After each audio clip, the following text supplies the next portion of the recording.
श्री सीतानाथ समारंभम रामानंदार्य मध्यमाम अस्मदाचार्य पर्यांतम वंदे गुरु परंपराम पवन तनय संकट हरण मंगल मूर्ति रूप राम लखन सीता सहित हृदय बसहु सुरभूप सियावर रामचंद्र की जय। हरि ओम तत्सत् परमात्मने नमः। प्रसंग आवे છે સંત અને તેમની સેવા। નારદ ભક્તિ સૂત્રનું સૂત્ર લે છે, સંત ભગવાનથી પોતાનું અલગ અસ્તિત્વ નથી માનતા, એટલા માટે તેમનામાં સ્વાર્થની ગંધ પણ નથી રહેતી। ભગવાનથી અલગ તેમની કોઈ ઈચ્છા નથી। તેઓ સ્વાભાવિક જ ભગવાનની ઈચ્છામાં પોતાની ઈચ્છા, તેમની ઋષિમાં પોતાની ઋષિ મેળવતા રહે છે। તેથી તેમના દરેક વિધાનમાં પરમ સંતુષ્ટ રહે છે। મળ્યું તોય જય, ન મળ્યું તોય જય, તમે આપ્યું તોય જય, ન આપો તો બસ પરમાત્માની શું ઈચ્છા છે, ઈચ્છામાં ખુશ રહેવા। સંત ભગવાન પર જ નિર્ભર રહે છે। જાહી વિધિ રાખે રામ તાહી વિધિ રહીએ, પણ બધી જગ્યાએ નહીં। બધી જગ્યાએ પાછું ભગવાન જેવી વિધિથી રાખે તો એ નહીં। ભગવાને પાછું ગીતામાં કૃષ્ણ ભગવાને કીધેલું છે, અણે અને અણવામાં પાપ નથી। ધર્મને માટે કદાચ અર્જુનને કે યુદ્ધ કરવું પડે અને તારા પરિવારના કોઈ પણ હોય ધર્મની માટે તારે કાંઈ પણ કરવું પડે તો કરવાનું, તો ઘરના નહીં મારવા પડે। ને તેઓ પોતાના જીવનમાં અક્ષરશ ચરિતાર્થ કરી લે છે અને આ પ્રકારે ભગવાનના વિધાન અનુસાર રહેવામાં તેઓ ઘણા પ્રસન્ન થાય છે। આપણે લોકો પણ ભગવાનના વિધાન મુજબ જ રહીએ છીએ, કેમ કે ભગવાનની ઈચ્છાની વિરુદ્ધ એક પાંદડું પણ નથી હલતું। કોઈ પણ વસ્તુ તમે કરતા હોય તમારા જીવનકાળની અંદર, એમાં ભગવાનની ઈચ્છા ન હોય ને તો તમારાથી કાંઈ ન થાય, પણ તેમાં આપણી પ્રસન્નતા નથી હોતી। આપણે લાચાર થઈને રહેવું પડે છે, એવું ન થાય, લાચાર થઈ જાય। અને જો આપણામાં મન ઇન્દ્રિયોના પ્રતિકૂળ ભગવદ વિધાનને બદલવાની શક્તિ સામર્થ્ય હોત તો આપણે તેને પોતાના અનુકૂળ બનાવી લેત, પરંતુ કરીએ શું? આપણું કંઈ નથી ચાલતું, આપણું કઈ હાલતું નથી ને એની આગળ, પરમાત્માના વિધાન આગળ આપણું કઈ હાલતું નથી। તો પણ શક્તિ સામર્થ્ય ન રહેવા છતાં પણ તેનાથી બસવાનો અસફળ પ્રયત્ન તો નિરંતર કરતા જ રહીએ છીએ। મહેનત તો આપણે કરીએ જ છીએ, પણ અસફળતા મળી જાય છે। પરંતુ સંતમાં એવી વાત નથી। જેની સ્થિતિ સમતામાં આવી ગઈ એને સંત કહેવાય। સમત્વ, સુખ દુઃખ લાભ હાનિ કાંઈ પણ એનામાં અસર ન થાય એને સંત, હા એમ એને સંત કહેવાય। સંતના મનમાં ભગવાનના વિધાન મુજબ વર્તવામાં કંઈ પણ વિચાર નથી હોતો, પ્રત્યુત ભગવાનના વિધાનના મુજબ પ્રાપ્ત પરિસ્થિતિ તેના માટે અનુકૂળ પ્રતીત થાય છે, તથા તેના હૃદયમાં સદા સર્વદા ભગવાન બિરાજમાન રહેવાને કારણે તેના પર પ્રતિકૂળતાની કોઈ અસર થતી નથી। કદાચ સારો સમય આવી જાય તો એ કઈ હરખાઈ નથી જતા। સ્વયં ભગવાન ગીતામાં 9મા અધ્યાયના 29મા શ્લોકમાં કહે છે, સમોહમ સર્વભૂતેષુ નમે દેશ્યો સ્તિન પ્રિય યે ભજંતી તું મામ ભક્ત્યા મયી તે તેષુ સાપ્યહમ। અર્જુન, હું બધા ભૂતોમાં સમભાવથી વ્યાપ્ત છું। જગત સરાસરની અંદર પંચભૂતમાંથી બધી રચના થાય છે, આ બધા ભૂતોની અંદર પરમાત્મા હું વ્યાપ્ત છું।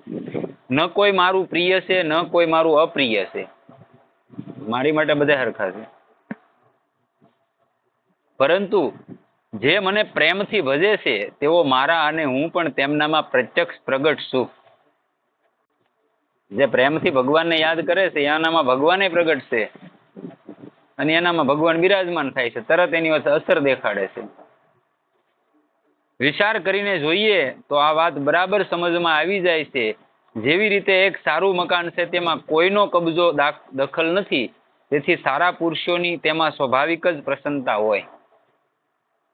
કોઈ મહાપુરુષ હોય તો એ કઈ ધોકો લઈને કોઈને બાંધવાનું છે, પણ એની પાછળ છે એની હારે કોઈ બેહવા વાળા એવા માણસો હોય કે બધું સંભાળી લે। તો અહીંયા હમણાં જ મેટર બની હતી, એને બીજા ગામના 2-3 જણા આવ્યા ને બિચારાકને હેરાન કર્યા ને થોડોક માર્યા ને એવું કર્યું, પછી એને બીજાને ફોન કર્યો, એ બીજા ગામના સરપંચ ને આખું ગામેડું આવ્યું કે ઓલા હતા એને માર્યા લ્યો, આને કઈ કરવું પડ્યું।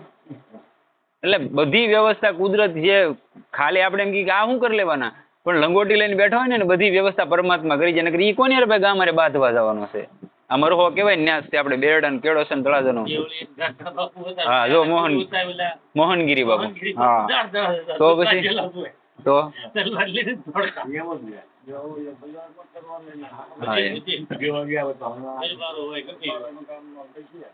આ પ્રકારે સંતના અહંતા મમતાથી રહિત નિર્મળ અંતકરણમાં ભગવાન પ્રગટ રૂપથી રહીને બધું જ પ્રસન્ન થાય છે. બહુ જ પ્રસન્ન થાય છે. કેમ કે ત્યાં તેમને રહેવા માટે કોઈ પ્રકારનો પ્રતિબંધ નથી લગાડતું, વિઘ્ન નથી નાખતું. ભગવાન એવા ઘરમાં બહુ જ નિસંકોચ ભાવથી રહે છે. શ્રી રામચરિત માનસમાં ગોસ્વામી તુલસીદાસજી મહારાજ કહે છે, જાહિન ચાહીએ કબહુ કચુ તુમ સન સહજ સનેહુ બસહુ નિરંતર તાસુ મનસો રાઉર નિજ ગેહુ. આ પ્રકારે સંતના હૃદયમાં ભગવાનનો વાસ હોવાથી તે જે કાર્ય કરે છે તે પણ ભગવાન જ કરે છે. તે જે પણ વિચારે છે તે ભગવાન જ વિચારે છે. ઇત્યાદિ કથન સર્વથા શક્ય છે. એટલે આપણે કેમ કે ફલાણા બાપુએ મને આમ કીધું ને એટલે એ પોતે કઈ કરતા નથી, એટલે ભગવાન જ એમાં બિરાજમાન. એને કઈ નથી લાગતું. સત્ય ઘટના કાનપુરના જંગલની છે કે ભાઈ જયારે ભજન કરતા હતા અને ત્યાં સંન્યાસી બાબાની જગ્યા હતી ઘણા ટાઈમ પહેલાની, એમાં આ બરોબર બેઠા એટલે ત્યાં કોઈ માથા ભારે તત્વનો માણસ હતો. એ આવીને કીધું કે ભાઈ ને સીધો ગાડી લઈને આવ્યો. એટલે ઓલા માહિતીમાં કીધું કે અહીંયા બાઇક લઈને તું બૂટ પહેરેલા, થોડીક મર્યાદા હોવી જોઈએ કે આશ્રમમાં જાય તો. એટલે આમ તરાહી નજરે જોયું કે ઓળખ ત્યાં બીજા આપણી જેવા 10 જણા બેઠા હતા ને એ વયો ગયો ને પછી ઓલો તો કાતર મારતો ગયો. એટલે વયો ગયો પછી આપણે ગામના હતા ને કીધું કે બાપુ તા કે હા તમે કે ભૂલ કરી કા એ કે એને કેટલા તો ખૂન કરી નાખેલા છે, મર્ડર કરી નાખેલા છે અને બહુ માથા ભારે તત્વ છે, એને મારવું એટલે કે સામાન્ય વસ્તુ કોઈ પણ ને મારવું. બાબા કે ભાઈ થઈ ગયું તો થઈ ગયું, હવે કઈ પાછું તો નહીં વળે, કહેવાય ગયું તો કહેવાય ગયું. એટલે બીજે દી માણસ પાછો આવ્યો, આવીને આમ કડીમાલી પિસ્તોલ કાઢી કે આને ઓળખો, પછી રામપુરી સાકુ કાઢી કે આને ઓળખો. આ બધું દેખાડ્યું મહાત્માને. મહાત્મા સામે બેઠા હતા, તે કોઈ નહીં એને મહાત્મા ને આ ભાઈ ને આ બાપુ ની ભાઈ પંથકનો રાજા માણા કહેવાય. એટલે બાપુ કે ભાઈ આને બધાને ઓળખું, પણ એ કે ઓલે કમંડળમાં જળ પીડ્યું હતું ગંગાજીનું, આને ઓળખે તું? આ તો કદાચ ફૂટે તે નોય ફૂટે, પણ આ ફૂટે ઈ કે આગળ મહાદેવનું નામ લઈને કે આમ કરું ને એટલે તું અહીંયા ઢગલો થઈ જાય કે બોલ. જો એનામાં કાંઈ ન હોય, ભજનમાં જ કાંઈ ન હોય તો એમને થોડા નીકળી જાય માણસ, કાંઈક તો હોય જ ને ભલા માણસ. આ હકીકત પ્રેમાનંદ બાબાની સત્ય ઘટના બની ગયેલી, પોતે વાત કરે. હું ક્યારેક નાખીએ આમાં તમને આ વસ્તુ આવે છે. સંત અને ભગવાનના વિષયમાં 3 પ્રકારની વાતો મળે છે, બંનેમાં કંઈ અંતર નથી. સંત ભગવંત અંતર નિરંતર નહીં કિમપી મતિ મિલન મલિન કહ દાસ તુલસી. વિનય પત્રિકાની સોંપાઈ છે. સંત જ ભગવાન છે અને ભગવાન જ સંત છે. અર્થાત સંતોનું ભગવાનના સિવાય કોઈ પૃથક અસ્તિત્વ જ નથી રહેતું, કેવળ જુદું ભગવાન જ રહી જાય છે.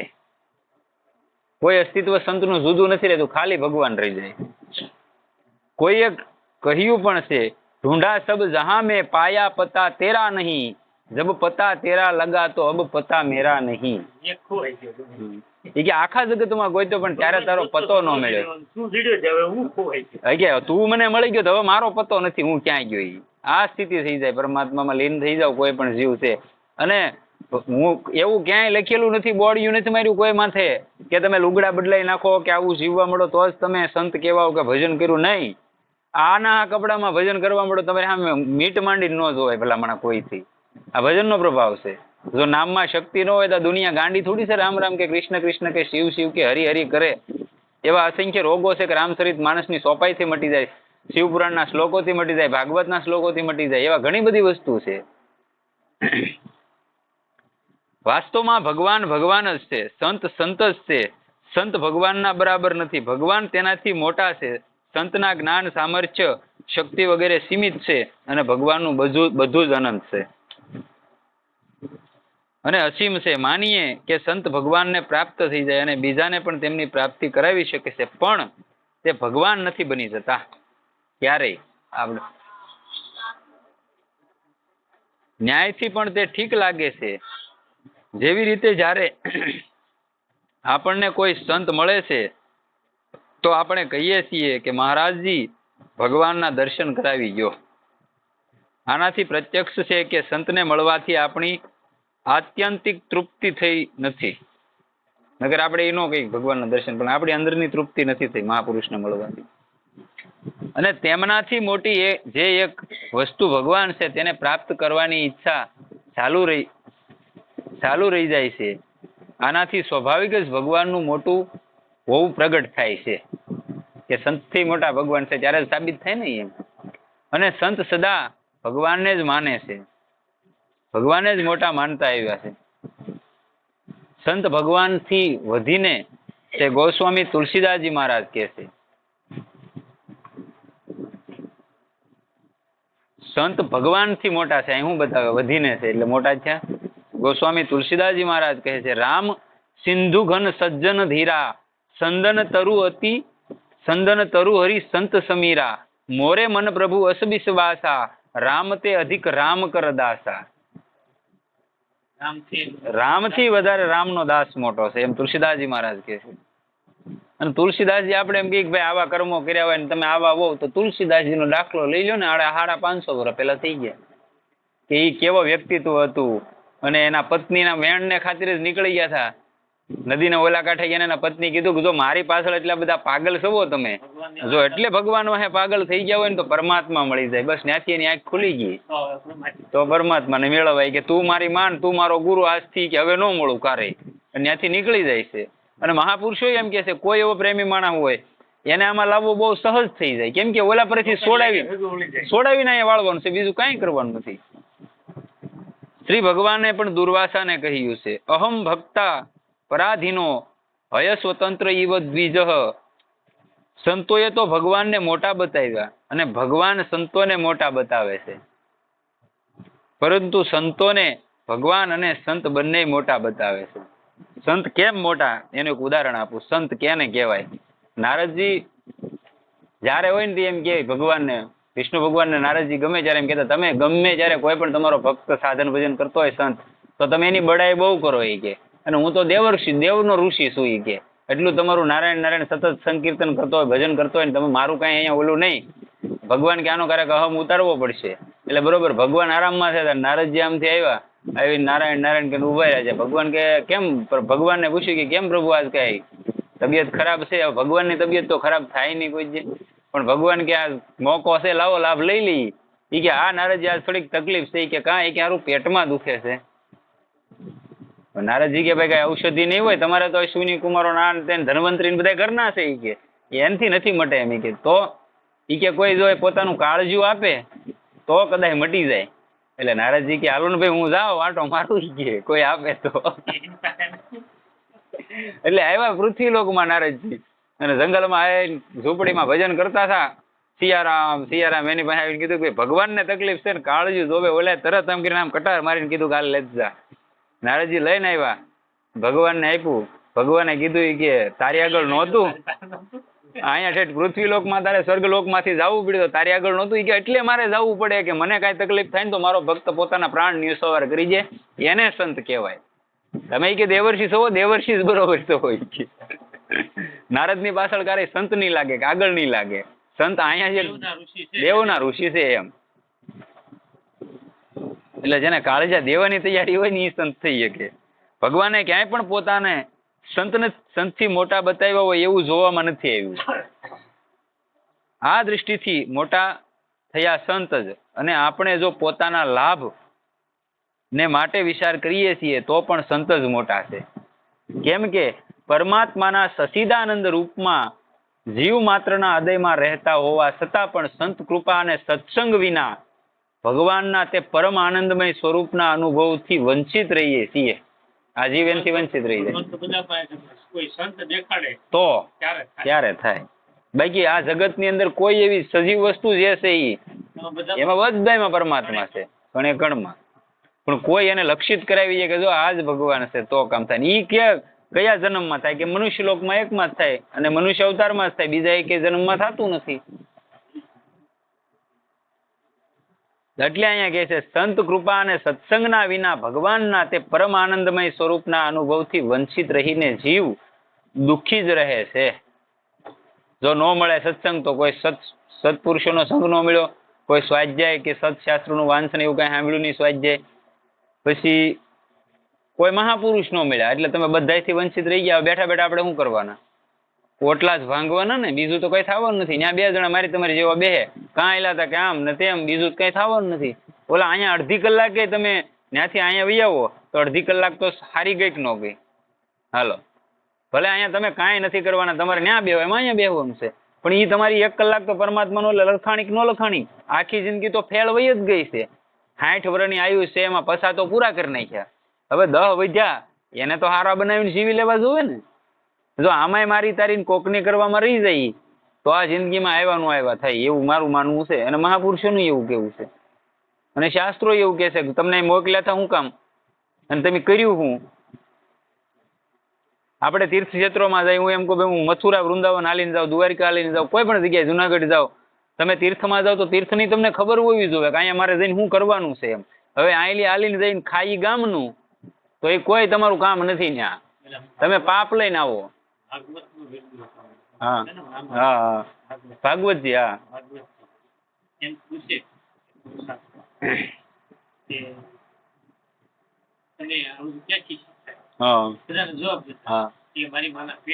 હા એ વાત સાચી છે. તો આ બધું મૂકી જો ને કે ભગવાન ને વચન દે ત્યારે મારી માન પેટમાં આપણે બધાથી ને કે તમે ભૂલી ગયા, મેં યાદ રાખ્યું એટલી વાત છે, બીજું કઈ નથી. અને જે પૂર્વનો કોઈ અંશ હોય એ છેલ્લા સમયે જાગૃત થઈ જાય છે, કેમ કે બધાય દીધેલું. અહીંયા કાર્યક આવવું એ આકસ્મિક થઈ ગયું, પણ તમે રોજ આવવું અને રોજ અહીંયા સામે બેસીને શાસ્ત્રોનું વાંચન કરીને સ્વાધ્યાય સાંભળવો, એ પૂર્વનો કોઈ અંશ હશે તો જ અહીંયા બેહાય. અનાયાસે તો થઈ જાય. પરાયણે કાર્યક આવી ગયા અટકળે, પણ જે રોજ અહીંયા આવીને બેહવું ને એમાં બહુ તકલીફ છે, કેમ કે આ સલાખામ કોને ખબર એટલી હુડી મૂકી ગયું છે, બેહાય જ નહીં. એમ થાય, તકલીફ થાય.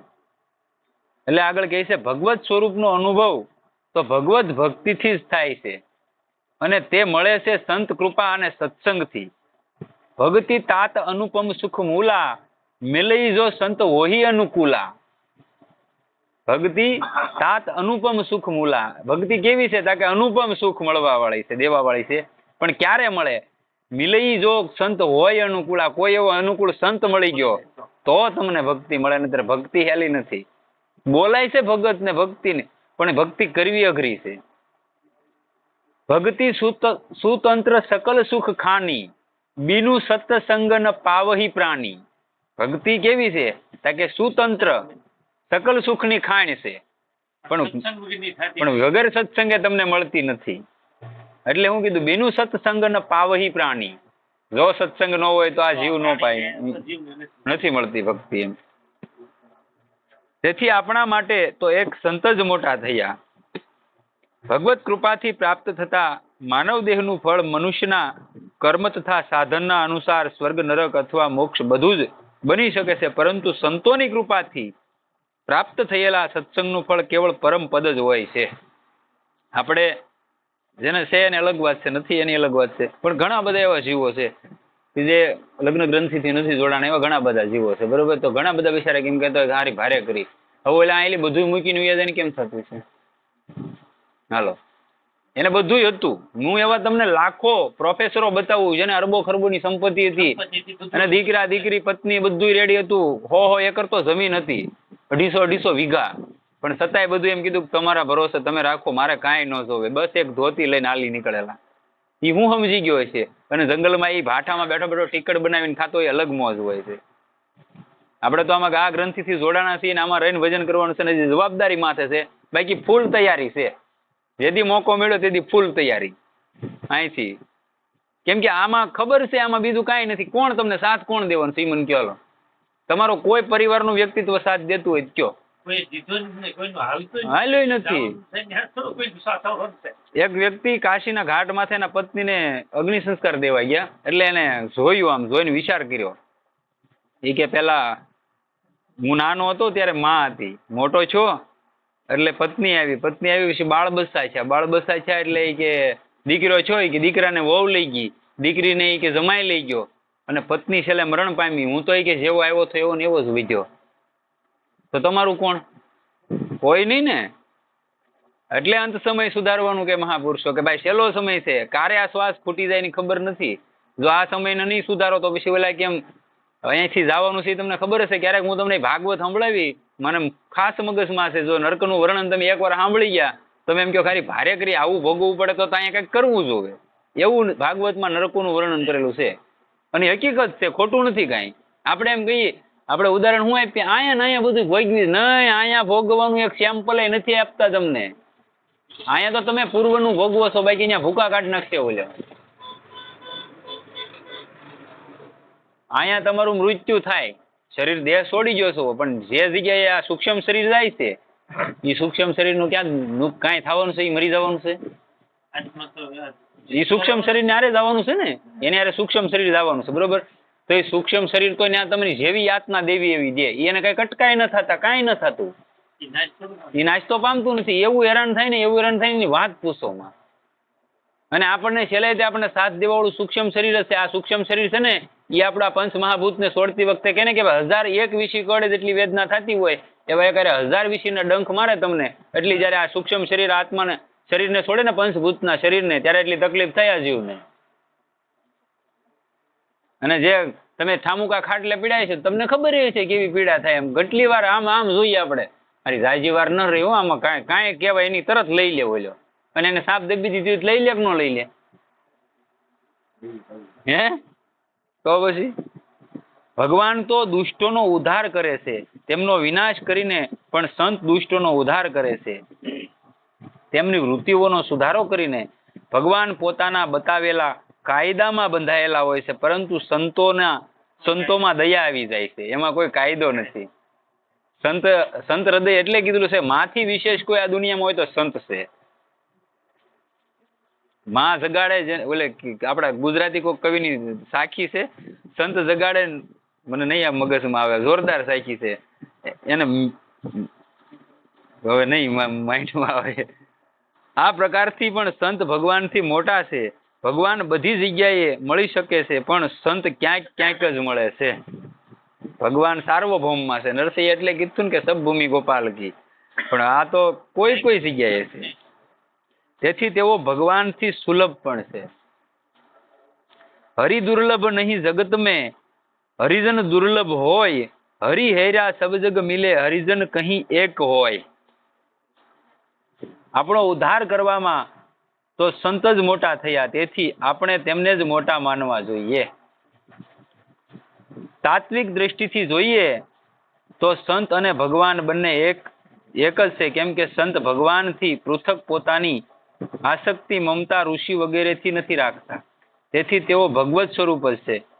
ભક્તિ ભક્ત ભગવંત ગુરુ ચતુર નામ બપુ એક, ઇનકે પદ બંધન કિએ નાસત વિઘ્ન અનેક.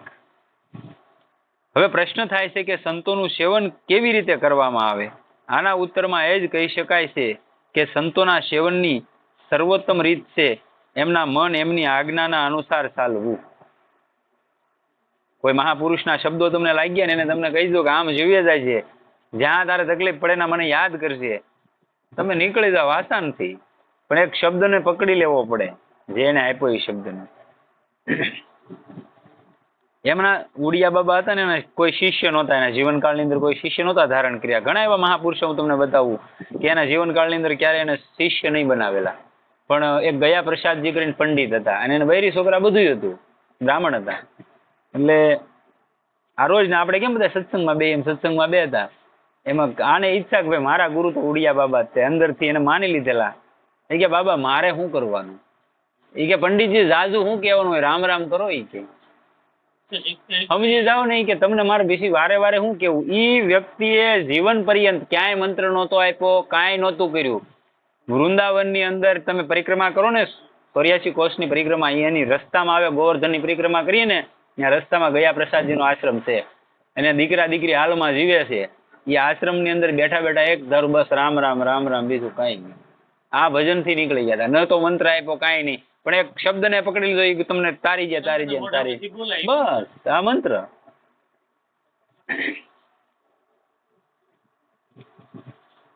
એટલે કે છે આજ્ઞા અનુસાર ચાલવું, એમના સિદ્ધાંતોનું આદરપૂર્વક પાલન કરવું, આ સંત સેવનની ઊંચામાં ઊંચી વિધિ છે.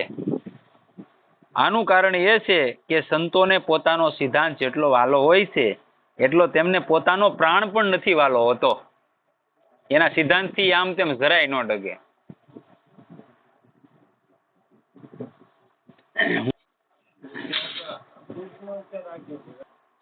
જે આપણે લોકોને સૌથી વધારે વાલો છે આ જ કારણ છે કે આવશ્યકતા પડવા પર તેઓ પોતાના પ્રાણ છોડી શકે છે, પણ સિદ્ધાંત નથી. એના પ્રાણ છોડી જાય પણ સિદ્ધાંત નહીં છોડે. તેથી તેમના સિદ્ધાંતનું સાંગોપાંગ પાલન કરવું, એમના મનના અનુસાર ચાલવું, અને જો મનની ખબર ન પડે તો ઈશારા આજ્ઞા વગેરેના અનુસાર ચાલવું જોઈએ. આ જ એમની સૌથી મોટી સેવા છે. અજ્ઞા સમન સુસાહિબ સેવા. તેથી શરીરને સેવા કરવાની સાથે જ શ્રદ્ધા પ્રેમપૂર્વક મનથી સેવા કરવામાં આવે તો કહેવું શું, એમના સિદ્ધાંત જાણવાને માટે એમનો સંગ કરીને એમનાથી ભગવત સંબંધી વાત પૂછવી જોઈએ. એનાથી આપણે વધારે લાભ ઉઠાવી શકીએ છીએ. સંતોથી પુત્ર, સ્ત્રી, ધન, માન, મોટાઈ વગેરેથી સંબંધ રાખવા વાળા સાંસારિક પદાર્થ ચાહવા અમૂલ્ય હીરાને પથ્થરથી તોડવો છે. આ સંતોના સંગનો સદુપયોગ નથી. આમ તો સંતોના કહેવાથી પુત્ર વગેરેની પ્રાપ્તિ પણ થઈ શકે છે, પરંતુ આ તેમની કિંમત ન સમજવી જોઈએ. એની પહેલી એવી લાલસા નહીં રાખવાની. એની પહેલી જે લેવાનું છે એ લ્યો. ઘણું બધું એવું દુર્લભ વસ્તુ છે કે જે લેવા માટે છે એ આપણું ક્યારેય ન્યા નજર નથી થતી. સદગુરુદેવ કી જય.